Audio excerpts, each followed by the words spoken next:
કેમ છો મિત્રો? તમે રીડેવલપમેન્ટની પ્રક્રિયા કરાવી રહ્યા છો અને તમને 3 થી 4 ઓફર આવી છે. એમાંથી તમે કોઈ ઓફર સિલેક્ટ કરો છો તો એ ઓફરની ફિઝિબિલિટી કે અથવા એ ઓફરને લાગતા ઠરાવો જે તમારે પાસ કરવા જોઈએ, શું તમને એ ચેક કર્યા છે? તે સિવાય જે તમને એમઓયુ મળ્યું છે એ એમઓયુના ટર્મ્સ એન્ડ કન્ડિશન્સ, શું તમે બધા જ ટર્મ્સ એન્ડ કન્ડિશન સારી રીતના જોયા, પારખ્યા અને સમજ્યા છે? તે સિવાય જે ડેવલપમેન્ટ એગ્રીમેન્ટ થાય છે એની અંદર જે ક્લોઝિસ છે, શું તમને ખબર છે કે કયા ક્લોઝિસ આપણે નાખવા જોઈએ અને કયા ના નાખવા જોઈએ?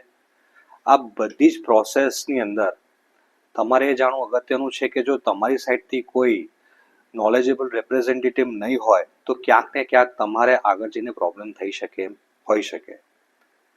આ બધી જ વસ્તુનો ઉકેલ લાવવા માટે આજે જ અમને સંપર્ક કરો અને જાણો કે અમારી લીગલ ટીમ, અમારા આર્કિટેક્ટ્સ તમને કઈ રીતના મદદરૂપ થઈ શકે છે અને તમારી રીડેવલપમેન્ટની પ્રક્રિયામાં સહાયક થઈ શકે છે.